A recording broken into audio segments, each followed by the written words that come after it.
Almelo.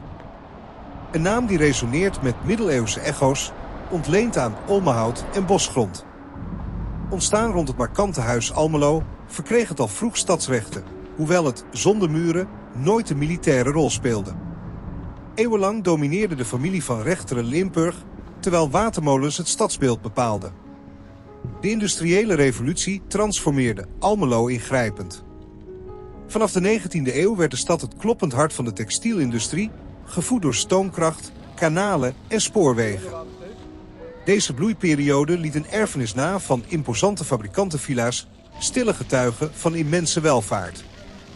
Maar de 20e eeuw bracht ook duisternis, de littekens van de Tweede Wereldoorlog met de tragische razzia en de legendarische bankroof.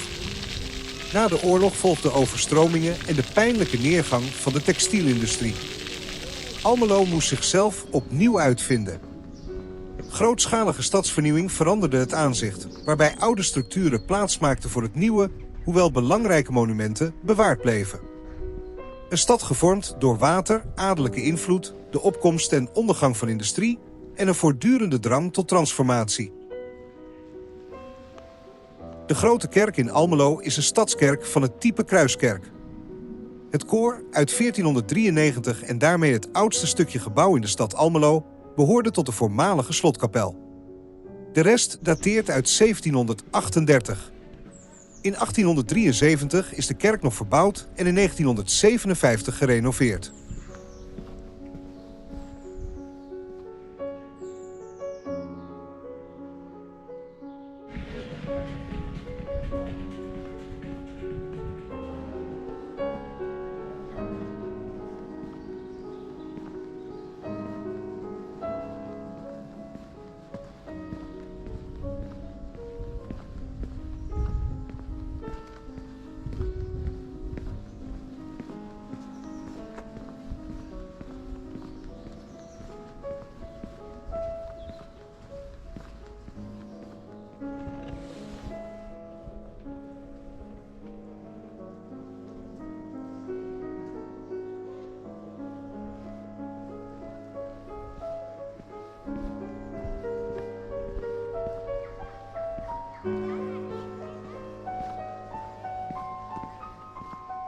Huis Almelo. Niet zomaar een havezate, maar het historische epicentrum van de uitgestrekte heerlijkheid Almelo. Zijn verhaal begint in de 13e eeuw, vastgelegd in het testament van Egbert van Almelo. Door de eeuwen heen transformeerde het van een middeleeuws castrum tot het statige bouwwerk dat we nu kennen. In de 17e eeuw liet Zegen van Rechteren een nieuw huis verrijzen, een symbool van status met geglazuurde pannen en marmeren zuilen. Een pracht die van korte duur was. De troepen van de bisschop van Münster lieten een spoor van vernieling achter. Herstel volgde en latere eeuwen brachten verdere restauraties en aanpassingen, zoals de prominente uitbreiding van de entree in de 19e eeuw. Ondanks de fysieke scheiding van zijn landgoed door moderne infrastructuur, blijft de essentie onveranderd.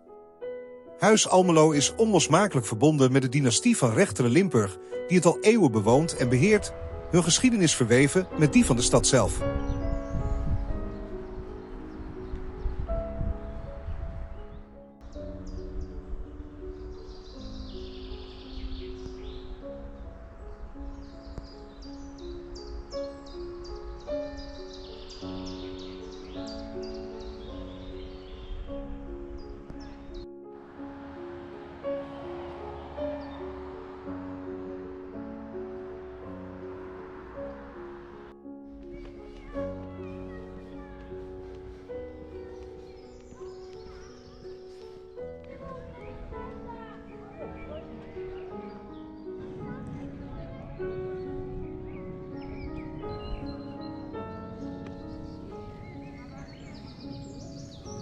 Almelo heeft zijn te grote jas ingeruild voor een meer passende, kleinschalige identiteit. De binnenstad transformeerde naar een intiemer karakter, in lijn met de regionale dynamiek. Deze ontwikkeling is het resultaat van langdurige samenwerking. De realisatie van een nieuwe haven bracht waterbeleving terug, een echo van het industriële verleden. Grote, leegstaande panden, zoals het voormalige vee- en D-gebouw, zijn herbestemd tot wooncomplexen. Nieuwe winkelruimtes en appartementen sluiten aan op een vernieuwd centrumplein en gerenoveerde passage, wat bijdraagt aan een levendiger en compacter stadshart, gericht op wonen en verblijven.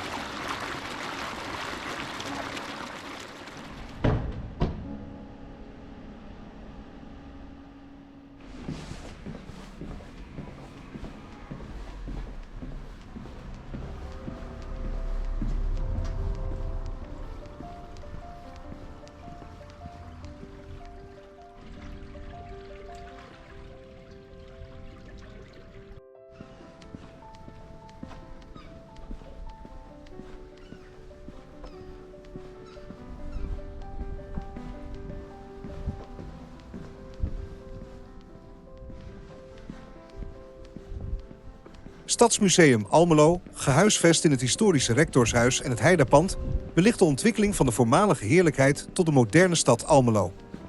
Een duik in de rijke historie.